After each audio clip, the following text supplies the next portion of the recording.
Kenny, welcome. Thanks, John. So tell us a little bit about yourself. Well, yeah, like I said, my name is Kenny. I'm from the Netherlands. I'm not the typical investor. I'm doing everything overseas. I've never even been to the States. That's quite funny, actually. People look at me like I'm a madman when I say that, especially Dutch people. They say like, you've never been to the States. Never. Yeah. I started investing a couple of years ago, full time in the Netherlands and in Spain. Became an agent in Spain. I did most of the time I was focusing on raising capital, doing joint Mm. ventures in Spain. Had a couple of properties myself, unloaded those, sold them to an investment company, and then I transitioned to the States. Long story short, I started doing cash deals there, traditional burrs. You probably know Mm. them. Then I Yeah. joined Sub 2, little over a year. And the rest is history. I joined Sub 2 more than, over a year now, and I've been doing nothing else, just doing straight subject 2. And I'm currently on like 6 subject 2s. I'm working on a 7 now. I can't complain, man. That's a long story short, my story. Yeah. Man, I have so many questions. So you started doing real estate in Europe, in you said Spain and Netherlands. Was that just like retail, or were you actually investing as well on top of that? Great question. No, I started out as a property manager in the Okay. Netherlands. Hmm. That's what I've been doing for like 1.5 years. Because I had this love for real estate, and I thought, hey, I can start as a property manager, and I pretty much, pretty quickly found out that that was not the passion I had, for real estate. Hmm. Being a property manager, honestly, it's not. Yeah, it's not great, honestly. That's my opinion. I know people love to do it, but that's how I started out. And at the same time, I had another company in the Netherlands, completely non-real estate related, something Hmm. else like e-commerce. Sold my shares, and then I finally had some capital to say, "Hey, I'm gonna buy a property in Valencia in Spain." And there kept growing. I bought a couple more. I started doing JVs, raising capital, and that's how I Hmm. got the transition. And then at the same time, I was putting in so many hours in Spain that I was like, I can also become an agent here. So that's what I did. Besides being a capital raiser and investor myself. So were you doing like long-term rentals or short-term rentals in Spain? Both. So Both. I started for myself long-term rental, but I was a property manager in Spain as well for Airbnbs for short-term rental. Okay. I had one Airbnb myself, which was great, but it was also quite a hassle, being overseas, and not overseas in Spain, Netherlands, but out of the country, and it was a little bit tougher than doing it in your own backyard. So Yeah, for sure. I mean, there's always positives and negatives, right? If when you do it in your own backyard, you can go see the property, but then you're also tempted to go see the property. So maybe not always the best mm. use of your time. But then when it's long distance, you can't see the property if you want to, but then it also there's no travel time. Well, it has its upsides and downside. Like, Yeah. you can go there in a couple of hours. I mean, you can if you hop on a plane, which I do like once a month, Uh-huh. for the properties in Spain. And but it forces you to set up systems from the beginning. Hmm. Waterproof Yeah. systems. Build a team of people you can trust, work. With the best intentions, and that's in my opinion same as in the States. It's one of the huge upsides. I think it's for me, it's not necessary that I see the properties. Like, I don't care, Hmm. I see them through an inspector. My contractor will send me a quote. I'll see the videos and stuff. Hmm. For me, that's just as sufficient as walking it myself. I really don't care about seeing it. Yeah. Yeah, agree. And I think a lot of people are like that too, because I mean, it really is just essentially you run the numbers and things are going to happen, but as long as you have good numbers and you have a buffer in there, it should be okay. Um, Absolutely. yeah, so then you got into so you started doing that, and then what made you go overseas and start buying here in the US? Well, I asked. It's quite funny because as an agent in Spain, I get quite some US customers for some Hmm. reason. And Hmm. I asked them the same question. I'm like, why would you leave the States and come to Spain? Like, I don't Uh-huh. get it. Yeah. But for me personally, it was, the possibility to scale, Mm. basically. I was going to the US with the intention of doing a traditional burr, so pulling out most of my capital, Was not the right time. I started 2 years ago when the interest rates were coming up. Yeah. As a foreign national, my leverage, my LTV is way lower than a US citizen, no credit Mhm. score. Best I could do was like a DCR loan, 60% LTV, which, if you buy great, do a good rehab, budget efficient, Yeah. I could pull out like 80% of my capital, but the whole process was like 6 to 8 months. Mhm. Cash flow was okay, like a couple of $100. But that was my first intention to, scale through the burr, because in the Netherlands, properties are way too pricey. It's too expensive. It's Mhm. like, you pay like 450 for a property over here.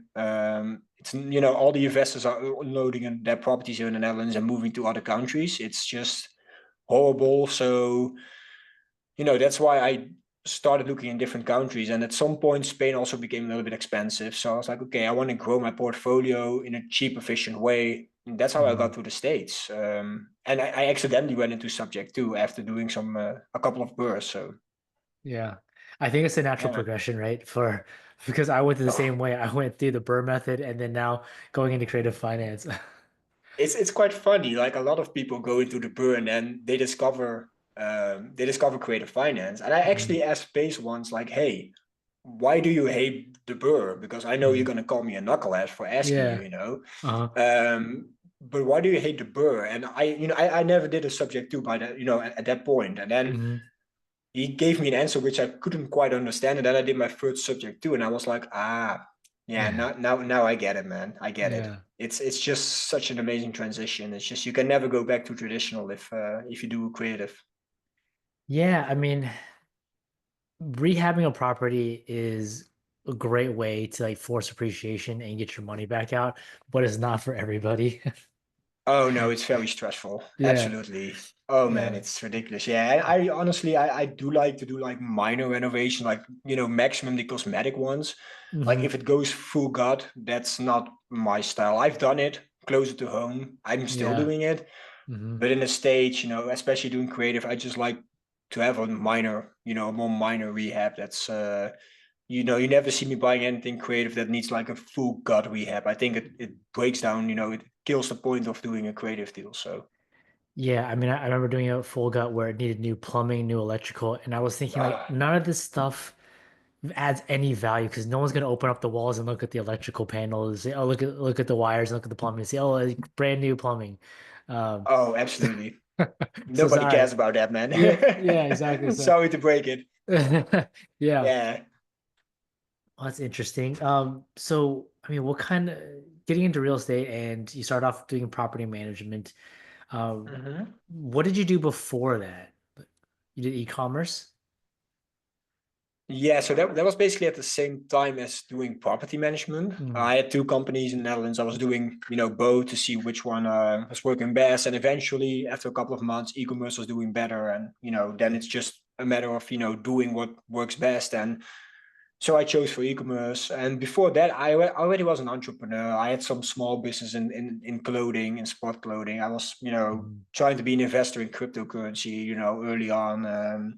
I was just finding my way. I was like, I was like 18, 19 years old. So you can imagine, you have a guy who has like, if you have a couple of $100, that's a lot of money when you're 18. yeah. So try to find your way in, hey, how can I transition a couple of hundred to a couple of thousand? So I was basically going from model to model, owning a couple of companies, failed. And then I transitioned in the being a property manager and the e-commerce. Well, the e-commerce was business model, I think number 5 or 6, which exploded. Hmm.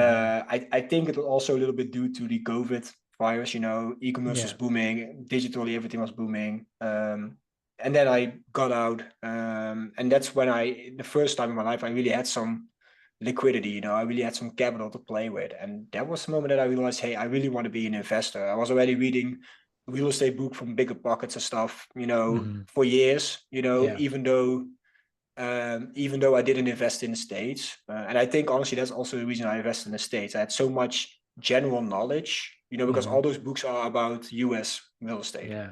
Hmm. which didn't apply to me in Spain and the Netherlands. So, but anyway, that's the reason I made the transition. So, and then from Spain on, like I said, grow portfolio, sell it. And then I finally had the capital to say, hey, now I really can start building something for myself. So, I'm 28 now. I've actually been an entrepreneur for 10, almost 10 years now, and yeah, I wouldn't do anything different at this point. So That is amazing, man. Being at 28 and having all that experience. Dude, I just started 4 years ago. Um, I mean, at 28, I was just digging around. I don't know. I don't know what I was doing, I but that's so cool. can imagine. That's what. How old are you now, John? I'm 41. 41, you said. Yeah, 41. Yeah. So I Okay, started well, at that's still an amazing 37. age. Yeah, yeah. I mean, I still feel like a kid in a lot of ways.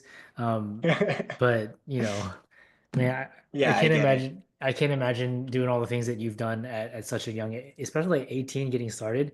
At 18, I don't know what I was doing. I was just hanging out with friends and just Yes, wasting time. it's something you can mention on a podcast probably, Yeah, but yeah, just doing stupid stuff. yeah.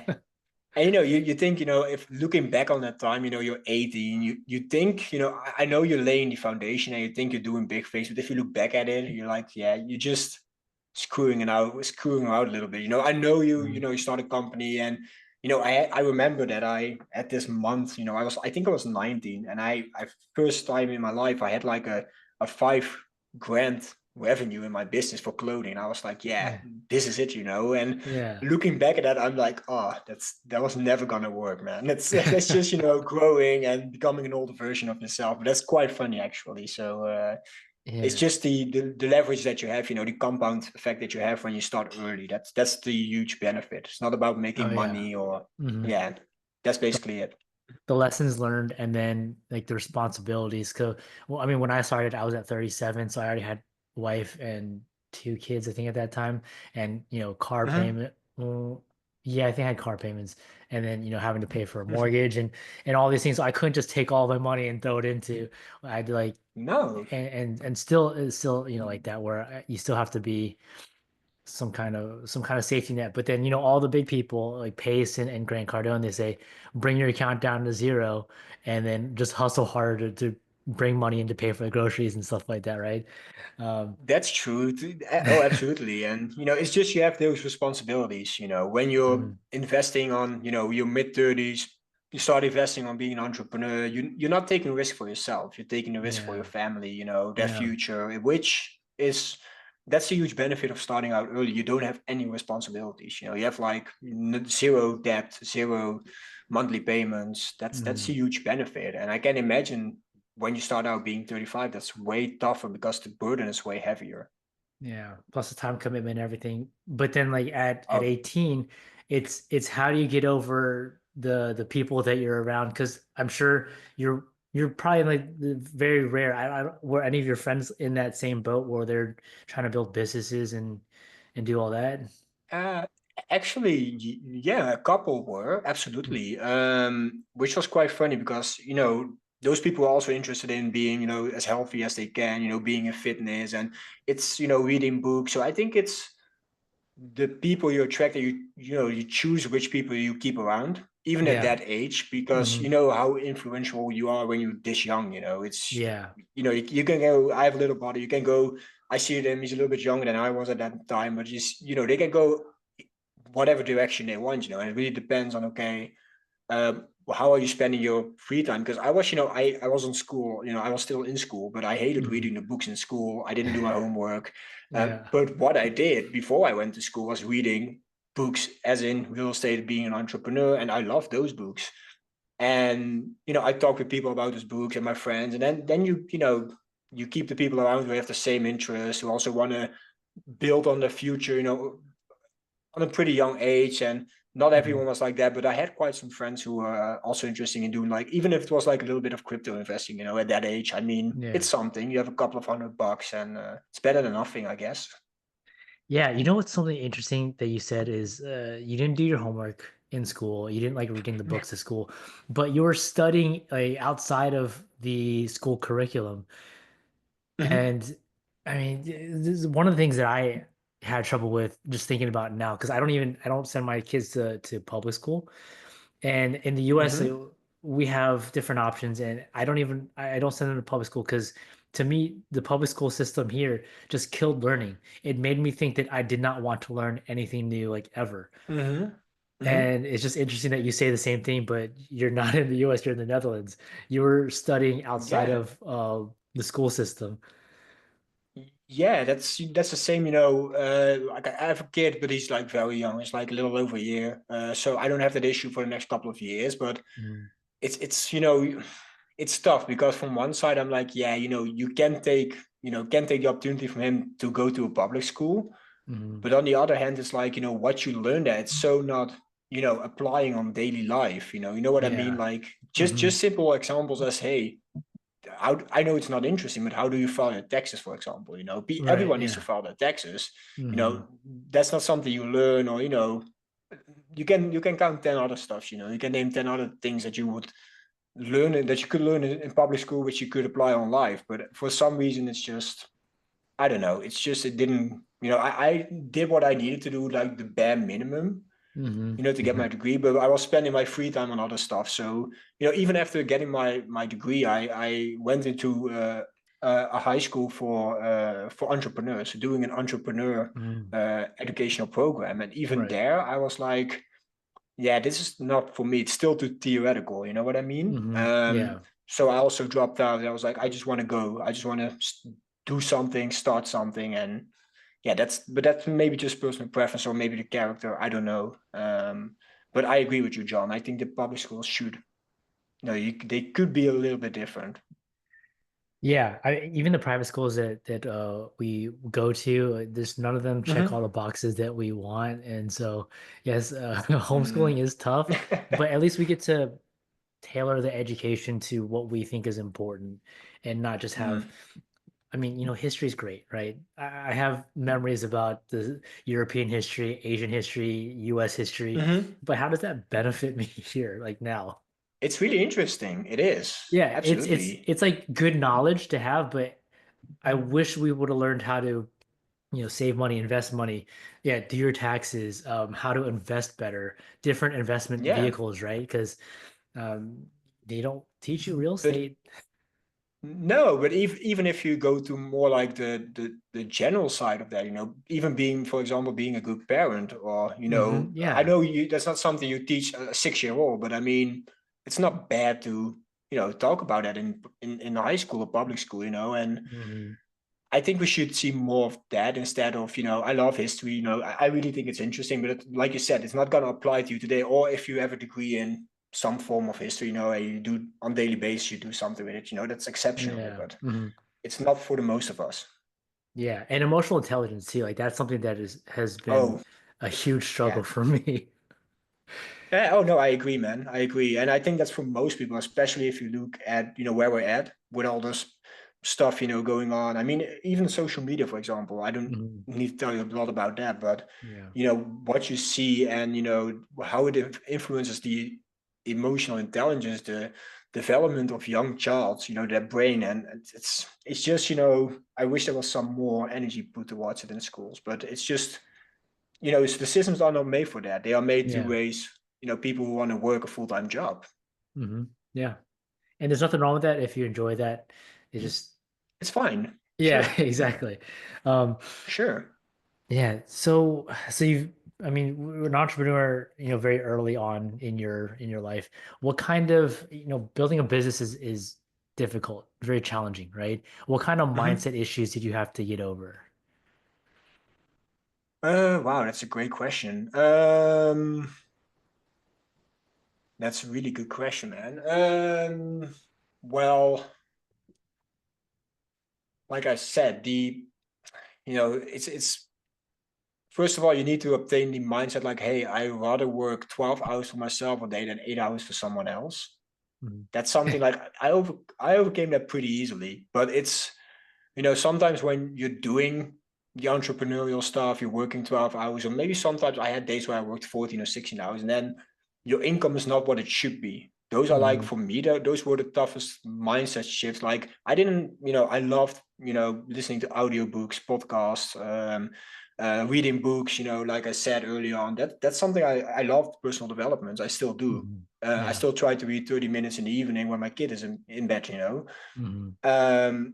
But then when you're actually doing it and your income is not what it should be, and it's getting a little bit tougher to pay the bills, and Mhm.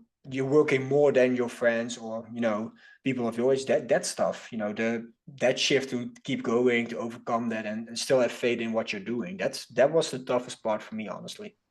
Yeah, that is a great point because everyone sees the successes or they see the highlight reel on social media and they don't see Oh, all the tough days of just like constantly getting I mean, I said this yesterday, constantly just getting punched in the face. Like how do you handle it? yeah. How do you keep going, right? Um, yeah, Yeah, I mean, absolutely. And you see it everywhere. It's the same as in real estate, John. You know that. mm, You see people who make, who write out a check for 100 grand, who make the biggest mm, win of their life. I'm one of those, but mm, what you don't see, like I know in the community that we're in, people are pretty transparent and honest, but yeah, most of the times you don't see when someone loses 20 or 30 grand. You only see the wins, which, yeah. gives people a false image of the whole being entrepreneur life. Yeah. Yeah. It's that whole like create chaos and then there's you're going to be rewarded. Well, you're not always going to be rewarded financially. You might be rewarded with lessons and things to not do next time. But understanding that there's a way to do it, create chaos, but do it within the realm of not being reckless. Oh, absolutely. Yeah. That's the least. Yeah. No, absolutely. That's a great point. Yeah. Um, what's some advice you would give yourself, knowing what you know now, to when you were getting started in real estate in the US? Oh wow! If only I knew about subject two 10 years ago. Well, honestly, I didn't have the money 10 years ago. I was like happy with $500. That's the age. Yeah. Mhm. If it's really like if I would go back 10 years, I would say buy crypto, buy Bitcoin. That's what Yeah. I would say 10 years ago because I could afford that actually. Yeah. Yeah.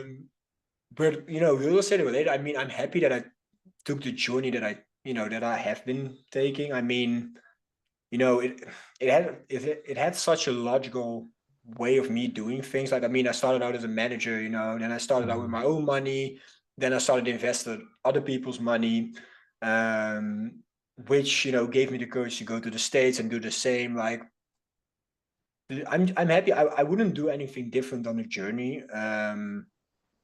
I would maybe say to myself like, hey, stop spending so much and try to save more to invest, because that would have saved me a couple of years. Mhm. But I also think that's a little bit of age. You also want to go out from time to time. Yeah.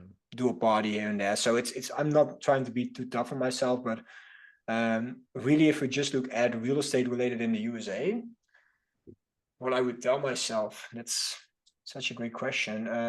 I would just say, hey, transition to creative finance right away. That Mhm. would have saved me like 1.5, 2 years of pain. Not pain because that sounds too bad, but I could have grown so much more if I didn't buy Mhm. traditionally in the States, Yeah. Mhm. which, yeah, maybe I would have had double the number of units I would have. I don't know, maybe, but it would been such a great start if I started out subject to, so that's what I would say to myself, shift from traditional to creative. That's what I would definitely say to myself. Okay. Good advice. Yeah. I mean, the problem with creative is like it's such a daunting um subject to cover just because there's so many different ways to get into it. And it's not the traditional go on the MLS and buy a property. So there's a lot to Nope. learn, plus the contracts and everything. You're not using a realtor It's to, tough. yeah, but I guess if this is something that for those that are listening, if creative finance is something you're interested in, find someone who's doing what is it you want to do in the market that you want to do it in, and bring them value. Work for them. Take tasks off their plate. Bring them money if you don't have the time. Right? There's ways to do it without having to go through all the was it brain damage that other Yeah. people have Oh, gone through. That's that's absolutely great advice. Yeah, Yeah. that's it prevents you from making some mistakes. And as you know, John, in creative finance, I mean, doing subject to innovation, whatever you want to do, making a Mm. mistake can cost you really tons of money. That's Yeah. least to say. Like, not even talking about the stress and headaches. Like, if you Oh do it yeah. right, you have the paperwork in place with the TC. You make sure you know what you're doing. I mean, it's so freaking important. Mhm. So yeah, I agree. If you don't have the money, work for someone or provide value. That's the best thing you could do for sure. Absolutely. Yeah. Yeah. And provide value by saying, this is what I can do to help you. Don't say, hey, can you mentor me? Yeah, well, if someone would say, "Hey, could you advise me on to start an exchange?" Hmm. I'm gonna look for some deals. Even as simple, I'm gonna Yeah. look for some deals, or I'll see if I, can find a better contractor for you. Maybe one who's cheap. I don't know. You can do tons of things Yeah. in real estate to provide value. Yeah, for sure. So yeah, that's a great step to take. I don't know. Not everyone wants to invest like 10 grand in a mentorship. Yeah. It's not for everyone. I know that. Yeah. Yeah, It's it's scary. pretty expensive. It's of And course, yeah. it's like it's a lot of it is dependent on you. Like you are given all this information. First of all, a lot of people have been burned in other mentorships, uh, myself included. Uh, so you don't know what Mhm. to expect, but I don't know. This one is It is. pretty damn good.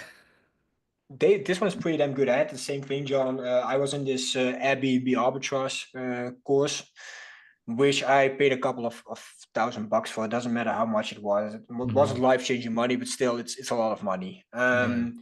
And I already noticed like, hey, this isn't for me. So I've been burned as well. I requested a refund after just watching one video. I was like, oh man, this is not the guy I want to learn from. Yeah. And then they basically blocked me out of the community, and I lost my money. I That know what it is to be sucks. burned. Yeah, that sucks. It's Yeah. just that's the way.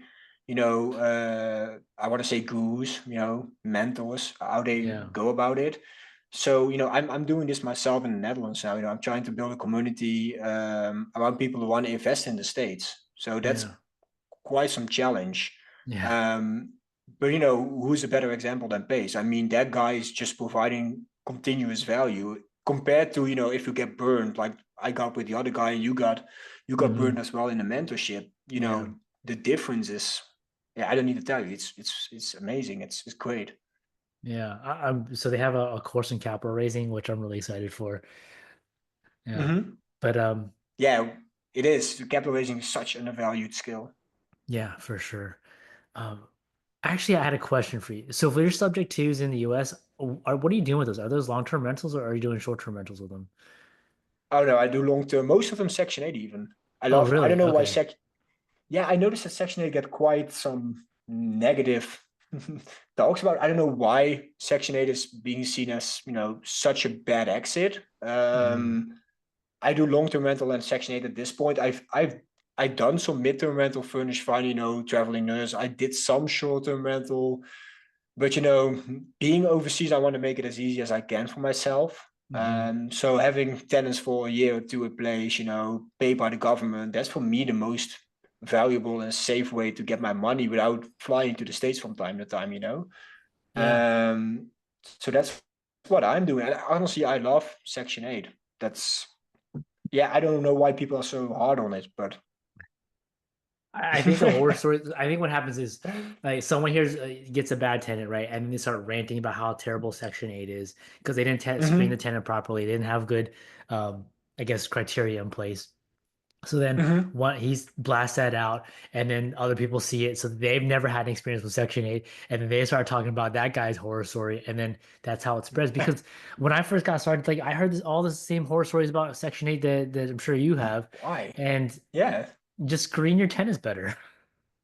Yeah, I don't know why, man. I get paid every first of the month. No, never a late payment, no Hmm. issues. The tenants stay. I think looking at the natural average, I think they Hmm. stay like average like 7 years or something in one place. You can go to the government to say the housing authority, hey, I want to have a rent increase. Come buy my property inspected and give me what's market average, give me market value, and they do Yeah. that. And I don't need to worry about not getting paid. I have no, two tenants who are just long-term rental, free market. Hmm. Yeah. One is a great tenant. I mean, she always pays on time. She's very respectful, thoughtful. I love her as a tenant. The other one, every month it's an issue. I need to go after every month, like, hey, where's the rent? Why are you late? Yeah. It's the same headache over and over again. Yeah. you know. Yeah, for sure. If anybody has any questions about Section 8, reach out to Kenny. He can help you. Well, at least I can give you lesser of a headache. Yeah, man. Well, Kenny, I appreciate you coming on and sharing all the information that you have and your experiences, especially, from being overseas. And I know it's late over there. Mhm. Uh, How can people reach out to you and how can people work with you? Well, they can reach out on preferably Instagram or Facebook. I'll make sure you get my Instagram. I forgot to put it in the Zoom here, so you just see my full name. Mhm. But if you type that in, by the way, on Instagram, you'll find me anyway. Yeah. So either there or through Facebook, Messenger, whatever. That's the best way to reach me. Even though WhatsApp, but I know WhatsApp is not such a big thing in the States. Um, Yeah. so I Yeah. don't want to say on a US podcast WhatsApp, but I'm pretty good to reach. So if they have any questions, feel free to reach out, or especially if they want to invest out of their own backyard, because that's what Mhm. I heard the most. You know, how are Yeah. you investing in overseas when I can't invest in another state? You know, that's Yeah. if you need any help or advice, just reach out. Cool. Well, I appreciate it. Thank you so much again for coming on. Likewise, thanks for having me, John.